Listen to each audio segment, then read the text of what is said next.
레위기 1장부터 25장까지는 하나님께서 이스라엘이 거룩한 백성으로서 지켜야 될 법, 또 제도, 규례, 계명을 말씀하셨습니다. 내용을 살펴보면 전반적으로 하나님을 향한 인간의 무조건적인 의무를 이야기하고 있지요.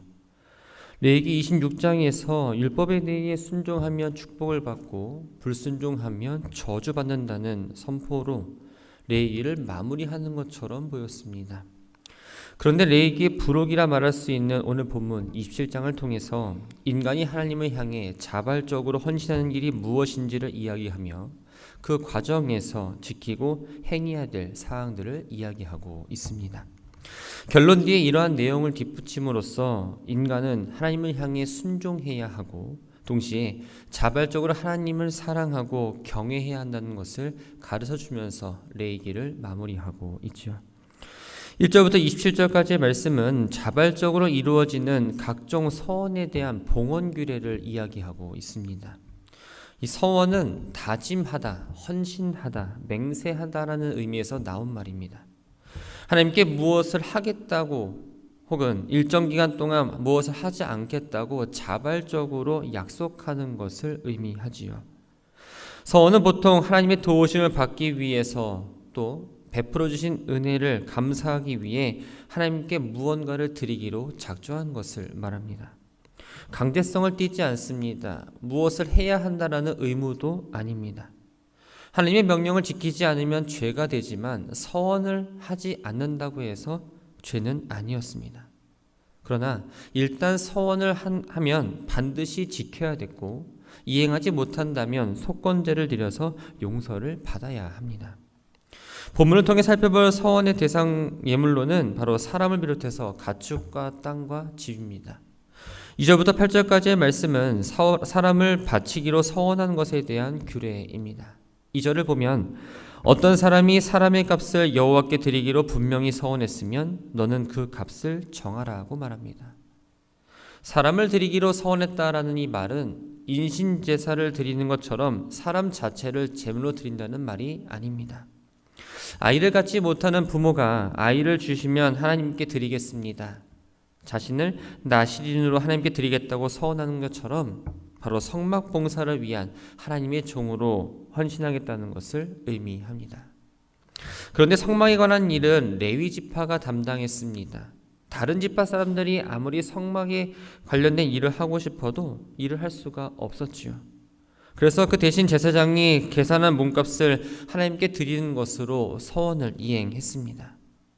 제사장이 서원한 사람의 몸값을 계산하는 역할을 맡은 건 바로 하나님과 이스라엘 백성 사이를 연결시켜주는 중재자이면서 신적 권한을 위임받은 하나님의 대리자로 여겼기 때문입니다. 서원 드리는 사람의 가치는 건강 상태 또 신체적 문제와 관계없이 연령과 성별에 따른 노동력 차이로 정해졌습니다. 그리고 그 단위는 성소 세겔로 바칩니다. 세겔은 금과 은처럼 금속의 무게로 측정되는 화폐 단위입니다.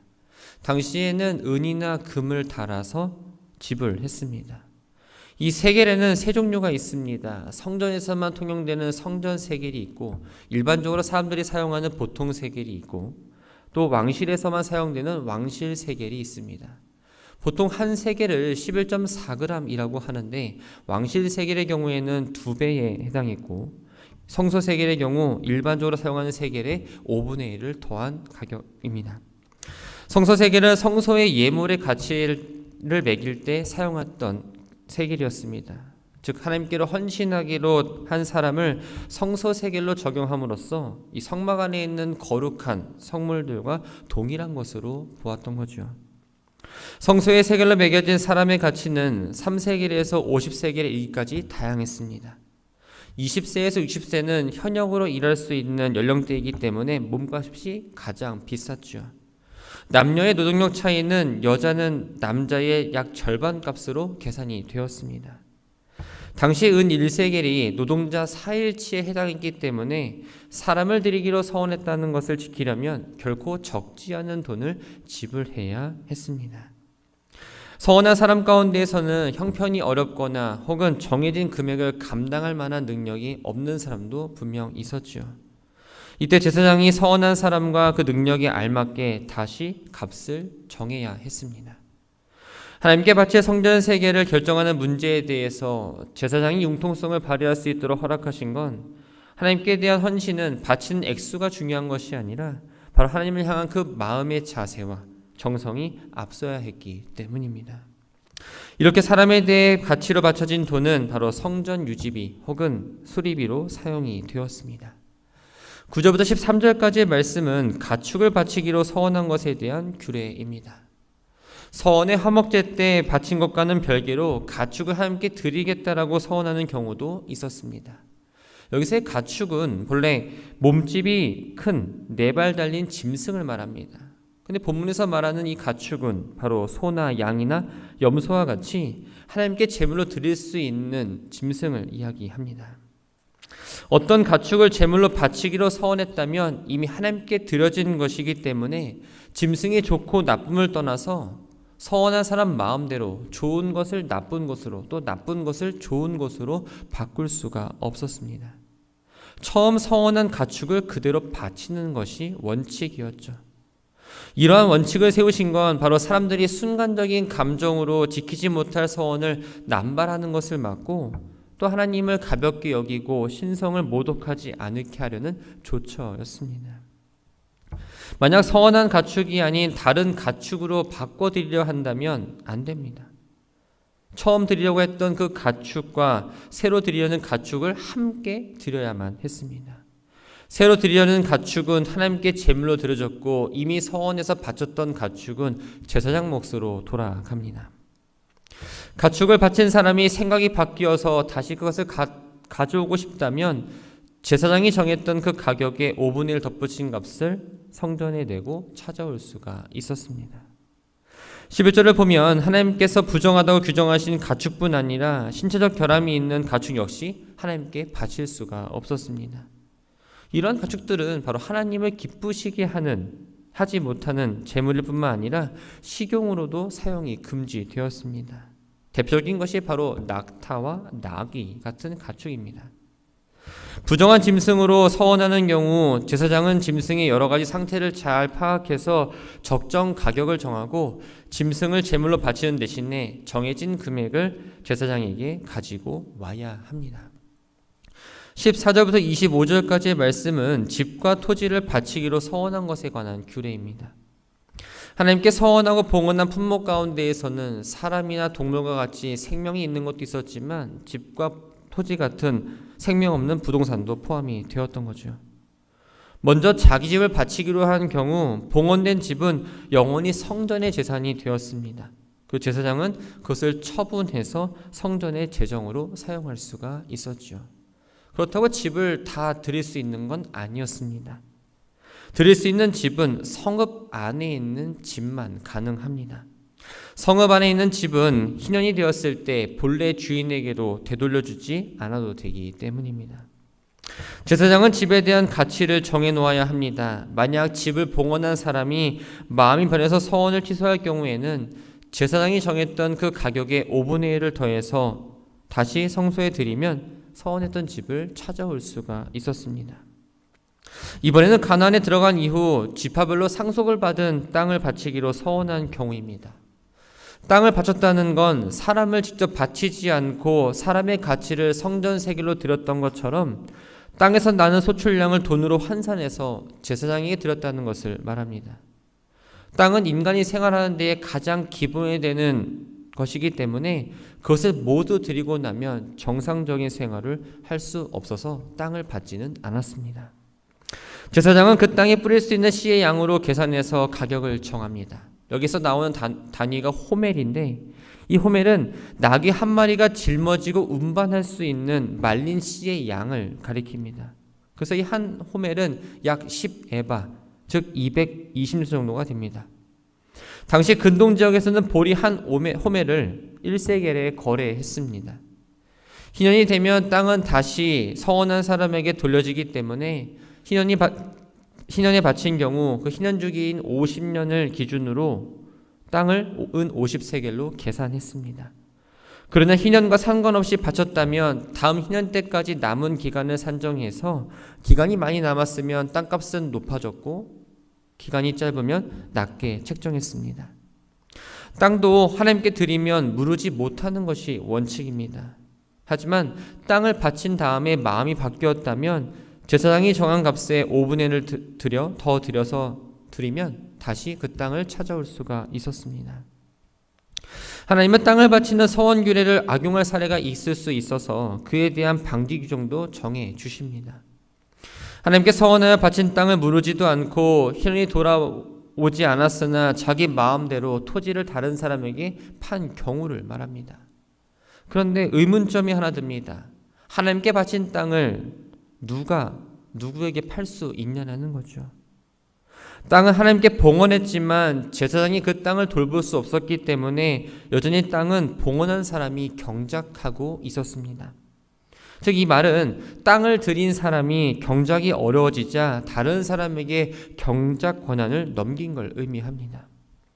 이것은 하나님과 약속을 함부로 파기한 행위였기 때문에 희년이 되어도 그 땅은 원래의 주인에게 돌아가지 않고 영영 성소의 재산으로 삼았습니다. 기업으로 받은 땅뿐만 아니라 다른 사람의 땅을 사서 하나님께 드릴 수 있었죠. 제사장은 희년을 기준으로 그 토지에 대한 값을 정했습니다. 기업으로 받은 땅을 하나님께 바치는 경우에는 희년까지 기간을 계산하고 조금씩 매년 얼마 나눠 드릴 수 있었지만 남의 땅을 사서 드린 경우에는 드리기로 서원한 그날 그 정해진 가격을 일시불로 제사장에게 주어야 합니다. 다른 땅을 구입해서 선물로 바칠 정도면 부자라고 인식했기 때문에 한꺼번에 드렸던 거죠. 누군가에게 산 땅을 하나님께 제물로 드렸을 때 그 땅은 희년법에 따라 다시 원래 주인으로 돌아갑니다. 아무리 하나님께 드린 것이라 하더라도 하나님이 정하신 그 희년법을 뛰어넘을 수는 없었던 겁니다. 26절과 27절은 처음 태어난 것에 관한 서원 규례입니다. 가축 가운데 처음 태어난 것은 정결한 것이든 혹은 부정한 것이든 모두 하나님의 것으로 구별되었습니다. 애굽의 장자 재앙이 내려졌을 때 애굽에 처음 태어난 것들은 모두 다 죽었습니다.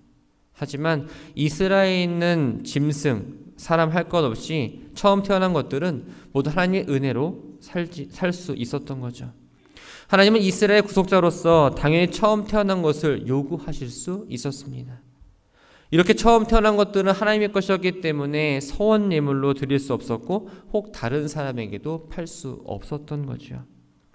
하나님께서 부정하다고 규정하신 가축은 서원 예물로 바칠 수가 없었습니다.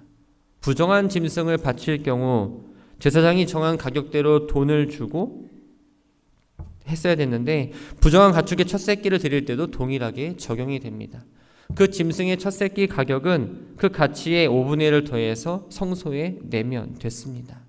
만약 이 금액을 낼 수 없다면 부정한 첫 새끼를 다른 사람에게 팔고 그 돈을 그대로 성소에 내야 합니다. 이렇게도 하지 않고 부정한 가축을 그냥 제사장에게 주었다면 제사장이 대신 처분할 수가 있었던 겁니다. 28절과 29절은 하나님께 온전히 바쳐진 것에 대한 규례입니다. 온전히 하나님께 바쳐졌다라는 것을 나타내는 히브리어 단어는 헤렘입니다. 하나님께 온전히 바쳐진 것은 하나님께서 속한 가장 거룩한 것이 됩니다. 사람이나 짐승, 유업으로 받은 그 땅을 하나님께 온전히 바친 경우에는 어떠한 경우에도 절대 물을 수가 없었습니다. 하지만 이 헤렘은 다른 뜻도 있습니다. 저주받은 것, 없애기 위해 바쳐진 것이라는 의미도 있죠. 이렇게 하나님께 드려진 것은 하나님의 진노의 대상이 되고 저주의 대상이 되기 때문에 반드시 없애야만 합니다. 가장 흔한 경우는 바로 우상숭배, 신성모독과 관련된 경우입니다. 대표적인 예로 하나님께서 모두 멸하라 하신 가나안 족속과 여리고성, 또 그 안에 있는 물건들입니다. 또 사회에서 파렴치한 정죄당한 경우도 해당되는데 미스바에 모이라는 회중의 결의를 반대하고 모이지 않으므로 죽임을 당했던 야베스 길라 거민들을 예로 들 수가 있습니다. 이처럼 헤레브로 바쳐진 경우 사람과 짐승은 죽여야 없어야 됐고 땅은 그냥 버려두어서 황무지로 만들어야 합니다. 또 전쟁에서 승리해 가져온 전리품을 헤렘으로 바치면 승자는 그것을 가질 수가 없었습니다. 짐승은 물론 사람도 죽여야 됐고 가져온 물건을 모두 불에 태워야 합니다. 만약 이 법을 어길 경우에는 가장 큰 벌을 받게 되지요. 여호수아 7장에 하나님이 말씀하신 대로 이스라엘 백성은 여리고 성의 모든 것을 전멸해서 하나님께 온전히 바쳐야 했습니다.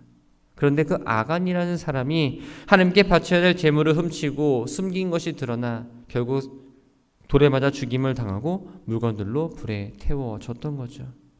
이처럼 헤렘이란 바로 주로 우상숭배자 혹은 우상숭배를 했던 그 지역, 신성모독자나 그 사람의 재산에 적용되었던 내용입니다. 30절부터 34절까지의 말씀은 11조에 관한 규례입니다. 이 11조라는 건 인간의 모든 소유가 하나님께 속한 것을 상징적으로 나타내는 신앙의 표현입니다. 땅도 하나님의 것이고 땅에서 난 모든 소산물도 하나님의 것입니다.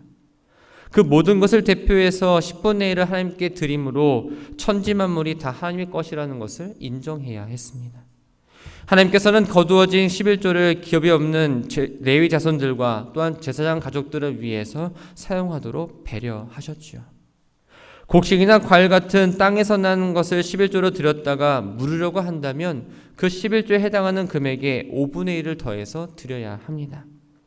하나님께 바치기 전부터 이미 하나님의 몫이었기 때문에 그것을 취하는 것은 바로 다른 사람의 물건을 범하는 경우와 동일하게 적용되었습니다. 가축들의 경우는 조금 다릅니다. 가축들의 경우 11조를 드리려면 먼저 가축들을 우리 안에 다 가둡니다. 그리고 문을 열고 하나하나 내보내다가 10번째 지나가는 것마다 구별해서 하나님께 바쳤습니다. 이것은 좋은 것을 따로 빼놓고 나쁜 것을 드리려는 그 마음을 막으려고 했던 조처였던 거죠. 11조로 드려진 가축이 흠이 있다 할지라도 그것을 그대로 드려야 했습니다. 만약 좀 양심의 거리낌이 있어서 바꾸고 싶다면 바꿀 수는 없었고 좋은 짐승과 원래 드렸던 짐승을 같이 드려야 했습니다. 그래서 좋은 짐승을 하나님께 제물로 바쳤고 원래 드린 것은 제사장의 몫으로 돌아갑니다. 레위기에 기록된 모든 계명은 모세가 정한 것이 아니라 시내산에서 이스라엘 백성을 위해 하나님 모세를 통해 주셨다는 사실을 마지막으로 다시 한번 언급합니다. 이것은 모세가 시내산에서 받은 언약과 함께 중요한 법규들이며 이것은 반드시 지키며 살아야 할 것을 강조하며 레위기를 마무리합니다. 말씀을 정리합니다. 레위기 말씀은 과거 이스라엘 백성들만이 지켜야 되는 과거 이야기가 아닙니다. 현재를 살아가는 우리들이 신앙생활에서도 반영되어야 될 신앙의 교훈들이죠.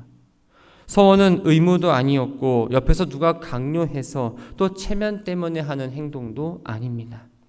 하나님께서 내게 주신 은혜에 감사해서 신실하게 지켜야 하는 바로 하나님과의 약속입니다. 11조는 내 소유 가운데에 10의 1을 드리는 것이 아니라 모든 것이 하나님의 것임을 인정하고 하나님의 소유 가운데에 우리가 10의 9를 받아 누리는 존재라는 것을 깨닫는 행위입니다. 우리가 하나님께서 가장 멀어질 때 쉽게 나타나는 모습이 하나님과의 한 약속을 지키지 않는 겁니다. 수입이 줄어들면 헌금부터 줄입니다. 바빠지면 봉사와 헌신의 자리를 멀리 합니다. 몸과 마음이 힘들면 가장 먼저 신앙 훈련을 포기합니다. 교회에 출석은 하지만 형식적인 예배를 드리고 돌아갑니다. 성도는 아무리 작은 약속이라 할지라도 하나님과 맺은 약속은 신실하게 반드시 지켜나가야 합니다. 민수기 30장 2절은 사람이 여호와께 서원하였거나 결심하고 서약하였으면 깨뜨리지 말고 그가 입으로 말한 대로 다 이행할 것이니라 라고 말씀합니다. 하나님이 우리에게 요구하시는 건 큰 것이 아닙니다. 하나님께 약속했던 것들을 신실하게 지켜나가기를 원하십니다. 그리고 그것에 합당한 헌신을 우리들에게 요구하시는 거죠. 10월의 끝을 향해 달려가고 있습니다. 또 돌아오는 주일은 추수감사 주일입니다. 지나온 날들을 돌아보면서 하나님이 주신 은혜와 그 사랑을 기억하고 감사한 것들을 돌아볼 뿐만 아니라 내가 이 2025년을 시작하면서 하나님께 어떤 약속을 했는지 또 어떻게 지켜왔는지 나는 어떤 마음으로 예배를 드렸고 어떤 마음을 가지고 주님께 예물과 헌신했는지를 돌아보는 시간 되기를 바랍니다. 하나님의 은혜를 기억하시고 하나님과 한 약속을 감사함으로 신실하게 지켜나갈 때 하나님은 그 모든 것이 헛되지 않고 놀라운 열매들로 축복을 주실 줄 믿습니다. 겉모습뿐만 아니라 온전한 마음으로 하나님을 예배하시고 온전한 마음을 가지고 주님께 헌신하고 예물 드리며 하나님께서 하나님께 약속하신 그 약속을 신실하게 지키며 나아가는 오늘 한 날이 되기를 주님의 이름으로 축원합니다.